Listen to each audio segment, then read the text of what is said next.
الحمد لله كفى وسلام على عباده الذين اصطفى أما بعد فأعوذ بالله من الشيطان الرجيم بسم الله الرحمن الرحيم وأحل الله البيع وحرم الربا صدق الله العظيم۔ محترم بھائیو، دوستو اور بزرگوں، اللہ تعالیٰ نے انسان کو جس وقت سے دنیا میں بھیجا ہے اسی وقت سے کچھ چیزوں کا حکم دیا ہے کہ یہ کرتے رہو، اور کچھ چیزوں سے منع کر دیا کہ ایسا مت کرو۔ جو کرنے کا تھا اور نہیں کرنے کا تھا وہ کام انسان اپنے عقل سے سوچ نہیں سکتے تھے، اس لیے اللہ تعالیٰ نے خبر دینے والوں کو بھیجا کہ وہ دنیا میں جا کر انسانوں کو بتا دیں کہ کیا کرنا ہے اور کیا نہیں کرنا۔ اللہ تعالیٰ نے ایسے کل کم و بیش 1,24,000 انبیاء علیہم السلام کو دنیا میں بھیجا۔ سارے ہی نبیوں میں آ کر اپنے اپنے زمانے کے لوگوں کو صحیح راستہ بتایا، جو کام کرنے کا حکم دینا تھا وہ کام بتایا، اور جن کاموں سے روکنا تھا اس سے روکنا بتایا، اور جن سے روکا ہے ان سے بچ جاؤ گے، اور جو کرنے کا کہا ہے وہ کرو گے تو اس کے اوپر خوشخبری سنائی، بشارتیں سنائی، اور جن کاموں سے روکا ہے وہ کرو گے اور جو کرنے کا کہا ہے وہ نہیں کرو گے تو اس کے اوپر دھمکیاں سنائی۔ مبشرین و منذرین، انبیاء کا کام لوگوں کو بشارتیں بھی سنانا اور لوگوں کو دھمکیاں بھی سنانا، دونوں کام تھا، اور وہ دونوں کام انبیاء نے کیا۔ انسان کو اللہ تعالیٰ نے خصوصاً امت محمد کو دنیا میں اللہ نے بھیجا ہے، ان کے ساتھ ان کو یہ ذمہ داری سونپی کہ تم لوگ اپنی روزی کا انتظام تم خود کرو، اپنی محنت سے تم کماؤ اور اپنا پیٹ بھرو، کس کو کتنی پہنچانی اور کیسے پہنچانی وہ انتظام اللہ نے اپنے پاس رکھا ہے، باقی محنت انسان کو کرنی پڑے گی۔ یہ اللہ تعالیٰ نے ترتیب بنائی ہے، اور اللہ تعالیٰ دنیا میں جتنے لوگ ترتیب بنانے والے ہیں ان سب میں بہتر ترتیب بنانے والا ہے، بہترین ترتیب بنانے والا ہے۔ ایسی ترتیب بنائی کہ ایسی ترتیب ہم سوچ بھی نہیں سکتے کہ ایسی ترتیب ہو سکتی ہے۔ ان ترتیب میں اللہ تعالیٰ نے انسان کو جو کھانے کا حکم دیا اس میں کچھ باتوں سے روک دیا کہ آپ یہ ساری چیزیں کھا سکتے ہو، ان سے آپ کو دور رہنا ہے۔ جن چیزوں سے اللہ نے ہمیں کھانے سے روکا ہے ان میں پہلے نمبر پر جو ہے نشہ لانے والی چیز، جس کو ہم شراب کہتے ہیں، اللہ تعالیٰ نے وہ حرام کر دی کہ دنیا کے اندر جاؤ، ہر وہ چیز جس سے نشہ آتا ہے وہ ساری چیزیں تم پر حرام۔ نشہ کن کن چیزوں سے آتا ہے؟ جتنی چیزیں ایسی ہو، چاہے وہ دوائی ہو یا وہ پینے کی کوئی چیز ہو جیسے شراب وغیرہ، کوئی جوس ہو یا کوئی کھانے کی چیز ہو یا کوئی سونگھنے کی چیز ہو جیسے ڈرگس وغیرہ، وہ ساری کی ساری چیزیں شریعت نے حرام کی ہیں۔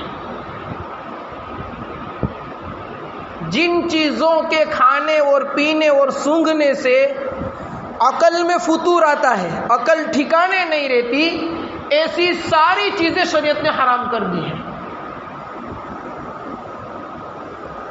لیکن آج ان حرام چیزوں کا رواج ہماری قوم میں بہت زیادہ بڑھ گیا ہے، خصوصاً ہمارے نوجوان میں۔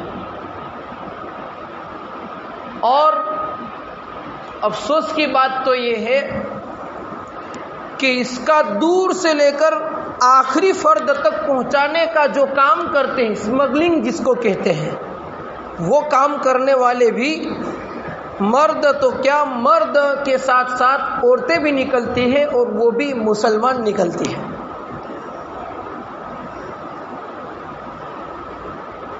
اور ایک ایک ہفتے میں کئی کروڑ روپے کا ڈرگس اور نشیلی چیزیں ہاتھ میں آتی ہیں۔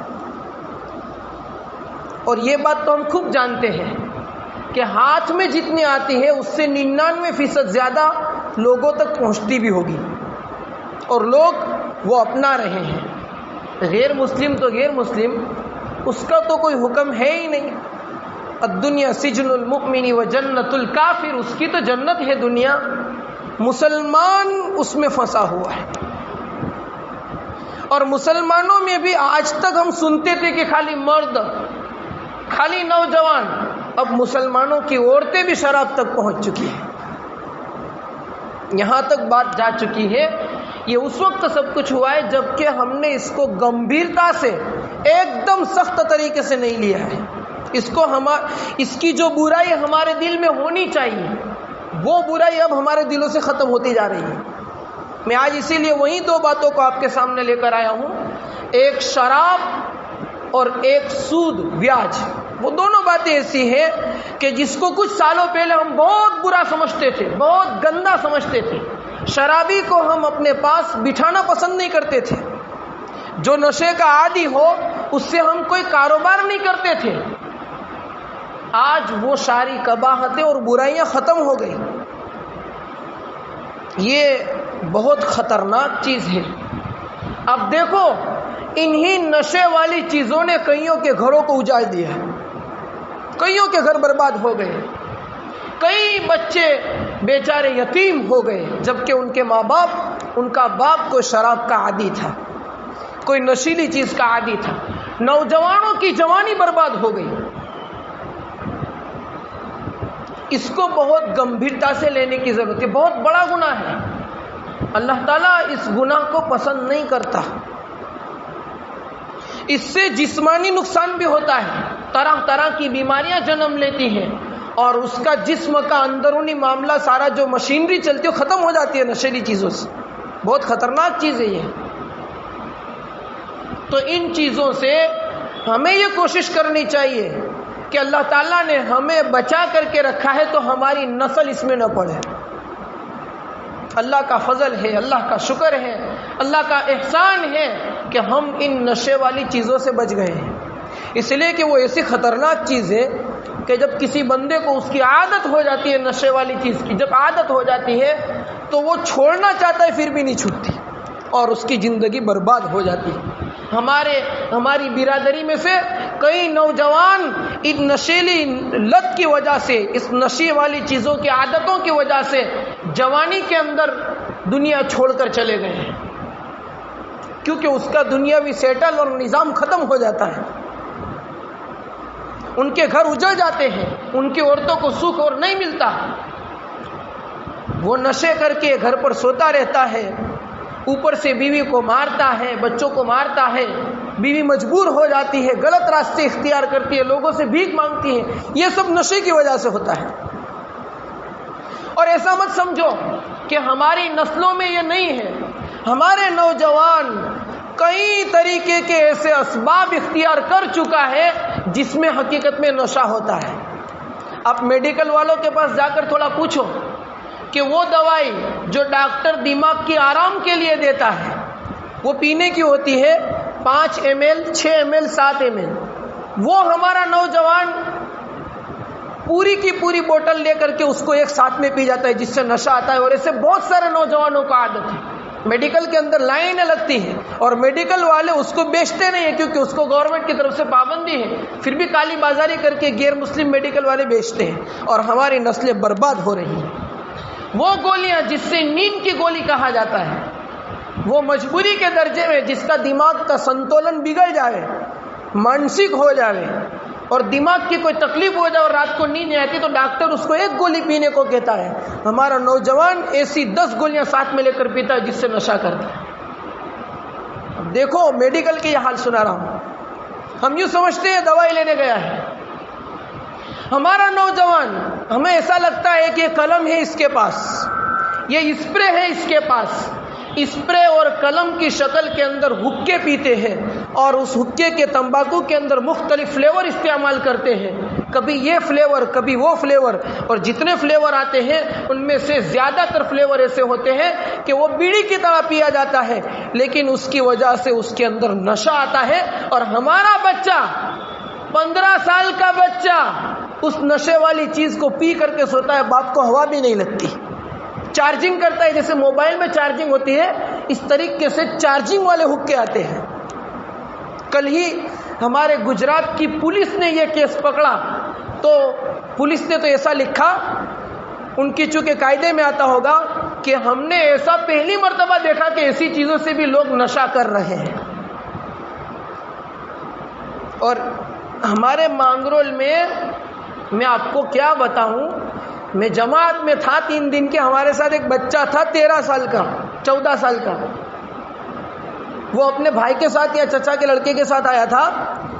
وہ اس نے قلم چارجنگ میں رکھی تو میں نے پوچھا کہ یہ قلم کیوں چارجنگ میں رکھی ہے؟ اس نے کہا مولوی صاحب وہ قلم نہیں، وہ حکا ہے، اور اس میں ہم فلیور ڈال کر ابھی پئیں گے، دھواں نکلے گا اور مزہ آئے گا، پھر سوئیں گے. یہ ہماری نسل یہاں تک پہنچ چکی ہے جو ایک 50 روپے کا 70 روپے کا حکا آتا ہے جس کو قلم کہتے ہو، یہ نشہ ہماری نسلوں میں آ چکا ہے. اس سے اپنی نسلوں کو بچاؤ. آج تھوڑا نشہ کرے گا، آگے چل کر وہ اس کا عادی بنے گا اور نسلیں برباد ہو جائے گی. یہ حرام ہے، اللہ نے اس کو حرام کر کے رکھا ہے. اور حضرات صحابہ جب شراب حرام نہیں ہوئی تھی اس وقت شراب کے عادی تھے، لیکن جب اللہ نے حکم دے دیا کہ اب شراب حرام تو صحابہ نے ایسا عمل کیا تھا کہ قیمتی سے قیمتی شرابوں کے مٹکے پھوڑ دیے تھے. حضرت انس کہتے ہیں میں شراب کا جگ لے کر کے صحابہ کو پیروس رہا تھا، چونکہ حرام نہیں ہوئی تھی، نیا نیا اسلام آیا تھا تو میں سب کو پیروس رہا تھا، اور گھر میں پارٹی چل رہی تھی، شراب کی دور چل رہا تھا. اسی حالت کے اندر اعلان ہوا کہ اللہ تعالیٰ نے شراب کو حرام کر دیا. حضرت انس کہتے ہیں کسی صحابی کے ہاتھ میں شراب کا جام تھا اور ہونٹ سے لگا دیا تھا، ابھی پیا نہیں تھا کہ حرام کا حکم سنا، اسی وقت اپنے ہاتھ سے جام پھینک دیا اور مٹکوں کو توڑ دیا کہ جو چیز اللہ نے حرام کر دی اس کو اب ہم نہیں پی سکتے. یہ صحابہ نے کر کے دکھایا ہے، اور ہماری نسل دھیرے دھیرے کر کے اسے نشے میں جا رہی ہے. اس لیے بھائیوں میں آپ سے مؤدبانہ گزارش کرتا ہوں، اپنی نوجوان نسلوں کے اوپر کڑی نظر رکھو. حسن ظن میں مت رہو کہ میرا بچہ ایسا نہیں کر سکتا. میں بھی کہتا ہوں ہمارے بچے نہیں کر سکتے، لیکن ہمارے بچے اسکولوں میں جاتے ہیں، اپنے دوستوں کے ساتھ گھومتے ہیں، پتہ نہیں کس دوست نے اس کو کیا لائن دے دی اور موبائل کے اندر کیا دیکھ لیا، اس کو خود کو بھی پتہ نہیں ہوتا کہ میں نشہ کر رہا ہوں. اس طریقے سے ہماری نسلیں نشے کے اندر جا رہی ہیں. اور جب نشہ ہو جاتا ہے تو انسان نہ کرنے کے کام کر لیتا ہے، اس کے نتیجے ہمارے سامنے ہیں. تو ایک تو نشہ، جس کو کسی بھی لائن سے نشہ آتا ہو اس کو شریعت نے حرام کہا ہے، اس سے ہم اپنے آپ کو بچائیں. اسی کے ساتھ ساتھ جب نشے والی بات آئی ہے تو میں ایک بات اور بتا دوں.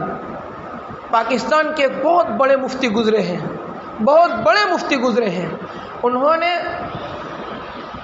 اپنے اتنے سارے علم، اتنے بڑے علم کے نتیجے میں کہا تھا کہ یہ جو تمباکو والی چیزیں ہیں، چاہے بیڑی سگریٹ ہو یا ماوا ہو یا اور کوئی چیز ہو، اس کے اندر بھی معمولی درجے کا نشہ آتا ہے. یہ بات الگ ہے کہ یہ معمولی درجے کا نشہ اس حد تک نہیں پہنچتا کہ جس کو ہم حرام کہیں، لیکن یہ چیز بھی گندی ہے، اس سے بھی جسمانی نقصانات ہوتے ہیں. اس لیے میں آپ لوگوں سے گزارش کرتا ہوں کہ جو حضرات اس کے عادی ہے وہ تو چلو عادی ہے، ٹھیک ہے، لیکن ہماری نوجوان نسل کا حال دیکھو. جو بچہ 12-14 سال کا ہوتا ہے وہ ڈائریکٹ تمباکو کھانا شروع کر دیتا ہے. ہم اپنے بچوں پر کنٹرول کریں. ارے سب سے پہلے نمبر پر یہ دیکھو ہمارے پیسے کتنے بیکار کے جا رہے ہیں، کتنے بیکار کے جا رہے ہیں ان نشیلی چیزوں کے پیچھے اور ان نقصان دہ چیزوں کے پیچھے. آج دیکھو ہمارا کوئی محلہ خالی ہو جس میں کینسر کے مریض نہ ہو. وہ جو ڈبہ آتا ہے اس کے اوپر بھی لکھا ہوا ہوتا ہے کہ اس کے کھانے سے کینسر ہوتا ہے، اور کیسی کیسی حالت ہو گئی ہے.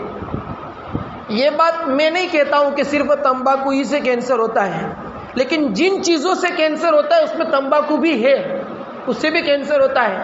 آج سے 20 سال پہلے کا سروے یہ بتاتا تھا کہ پوری انڈیا میں سب سے زیادہ اگر تمباکو کھایا جاتا ہے تو پنجاب میں کھایا جاتا تھا، گٹکا اور تمباکو۔ اور آج یہ سروے ہے کہ پورے انڈیا میں اگر سب سے زیادہ کینسر کے مریض ہے تو پنجاب میں ہے۔ یہ سروے جو بتاتے ہیں وہ تو غلط نہیں ہوتے۔ ایک ٹرین چلتی ہے کوئی جے پور وغیرہ سے، اپنے پنجاب کے کوئی علاقے سے، اور جاتی ہے کوئی کینسر کی خاص ہاسپٹل کے اندر، راجستھان وغیرہ کے اندر، اس پوری ٹرین کے کوئی ڈبے کے اندر ایسا نہیں ہوتا کہ کینسر کے مریض نہیں ہوتے۔ پنجاب سے چلتی ہے، اتنا زیادہ کینسر وہاں پر پھیلا ہے۔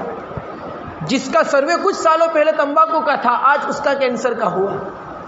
آج ہمارے اپنے گھروں کے اندر دیکھو، ہمارا بچہ جوان ہونے کے ساتھ تمباکو کھانا شروع کر دیتا ہے۔ بھائیو، اللہ کے نبی کو صفائی بہت پسند تھی۔ اللہ کے نبی اتنا مسواک کرتے تھے، اتنا مسواک کرتے تھے، ایسا محسوس ہوتا تھا کہ آپ کے دانت ٹوٹ جائیں گے، گر جائیں گے دانت، اتنا زیادہ آپ مسواک کرتے تھے۔ پوچھا گیا تو فرمایا میرے پاس فرشتے آتے رہتے ہیں اور فرشتوں کو بدبو پسند نہیں ہے، اس لیے میں زیادہ مسواک کرتا ہوں۔ اور اللہ کے نبی وہ مسواک زیادہ کرتے تھے جس کے پسینے کی خوشبو کے سامنے اب دنیا کا کوئی عطر، کوئی فیل ہے۔ وہ نبی اتنا زیادہ مسواک کرتے تھے جو کہ تمباکو نہیں کھاتے تھے، کوئی ویسن نہیں تھا پھر بھی۔ اور آج ہمارے نوجوان وہی گندی چیزوں کو اپنے منہ کے اندر رکھتے اور کثرت سے کھاتے۔ اس سے بچو، بہت بری چیز ہے، اس سے نقصان ہوتا ہے۔ تو ایک تو یہ تمباکو کے متعلق، جو کہ مختصراً یوں سمجھو کہ پہلے نشہ کی سیڑھی ہی وہ ہے، اس سے آگے پھر عادتیں بنتی ہیں۔ اور دوسری جو چیز مجھے بتانی تھی وہ سود اور بیاج کے متعلق بتانی تھی۔ آج ہمارے علاقے کے اندر بہت سارے سودے ایسے ہوتے ہیں جس میں بہت زیادہ بیاج آ جاتا ہے اور ہمیں پتہ نہیں چلتا۔ سب سے پہلا نمبر میں آپ کو بتاؤں، ہمارے 100 میں سے 70 آدمی ایسے ہوں گے جس کا بینک میں کھاتا ہوگا کسی نہ کسی، اور جو بچہ اسکول کرتا ہے اس کا تو اکاؤنٹ بینک میں کھلتا ہی ہے۔ پہلے دوران میں بچہ آتا ہے تو پرنسپل یوں کہتا ہے کہ اس کا اکاؤنٹ کھول کر کے اس کی پاس بک کی پہلے پانے کی زیروکس مجھے دے دو۔ اکاؤنٹ کھلتا ہے، پھر اس میں سیسیوٹی وغیرہ کے فارم آتے ہیں اور گورنمنٹ کی طرف سے کوئی سہائی اس کو ملتی ہے، اس کے پیسے ہوتے ہیں۔ اب تو یہاں تک گورنمنٹ کی طرف سے آتا ہے کہ کوئی بچی پیدا ہوئی اور اس بچی کا اگر فارم بھر دیا جائے تو اس کے اوپر گورنمنٹ جو پیسے دیتی ہے اس کے اکاؤنٹ میں ڈالتی ہے، تو بچی کے نام کا اکاؤنٹ کھولو۔ مطلب بچپن سے ہی بچے کا بینک اکاؤنٹ ہوتا ہے، اکاؤنٹ کے اندر پیسہ آنا جانا رہتا ہے، پیسے آئے گئے، اس کے ساتھ ساتھ ہر 3 مہینے یا 4 مہینے کے بعد ہم نے جتنی لیتی دیتی کی ہے، لین دین کی ہے، اس کے اوپر بینک کی طرف سے 1 روپیہ 2 روپیہ 5 روپیہ انٹرسٹ آتا ہے، بیاج۔ وہ کیسے پتا چلے گا کہ ہمارے کھاتے میں بیاج آیا ہے؟ اس کے لیے پاس بک کی انٹری کرانی پڑے گی۔ اس لیے ہم سب یہ سوچو کہ ہم نے کتنے سال سے ہماری پاس بک کی انٹری کرائی نہیں ہے، اور ہم آن لائن کاروبار کرتے ہیں۔ موبائل کی بیلنس کرنا ہو تو ہمارا نوجوان کھاتے میں سے کرتا ہے، کسی کو پیسے ٹرانسفر کرنا ہو تو ہمارا نوجوان بینک کے کھاتے میں سے کرتا ہے، فون پے، گوگل پے، پے ٹی ایم استعمال کر کے اپنے پیسوں کو ٹرانسفر کرتا ہے۔ یہ پیسے ایک دوسرے کو پہنچانے کا کام کرنا اور اپنی ضرورت کو پوری کرنے میں بینک ہمیں بیاج دیتا ہے۔ اور کتنا دیتا ہے میں نے بتایا، 1 روپیہ 2 روپیہ 5 روپیہ، بس اتنا ہی بیاج ہوتا ہے، کیونکہ ہم نے چھوٹا لین دین کیا ہے۔ 500 کسی کے پاس لیے، کسی کو دیے، 200 کی بیلنس کرائی، 300 جمع پڑے رہے تھے، 500 روپئے 1 سال تک پڑے رہے تھے تو 5 روپیہ بیاج آیا۔ اب آپ انٹری پڑھاؤ گے تو جس وقت سے ہماری بک شروع ہوئی ہے وہاں سے لے کر جتنی انٹری ہوئی ان سب میں انٹرسٹ کا حساب کرو گے تو 10 روپئے 20 50 100 500 تک 1000 تک وہ بیاج ہو جاتا ہے، اور ہمیں پتہ نہیں ہوتا۔ اس طریقے سے ہم بیاج کے روپیوں کو ہمارے جیب میں ڈال رہے ہیں اور یہ حرام ہے۔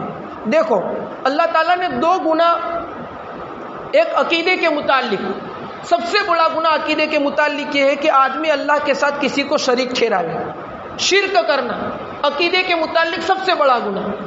اور اعمال میں سب سے بڑا گناہ اگر کوئی ہے تو قرآن اور حدیث کے نچوڑ سے پتہ چلتا ہے کہ اعمال میں سب سے بڑا گناہ سود کا 1 روپیہ ہے، سود کا 1 روپیہ۔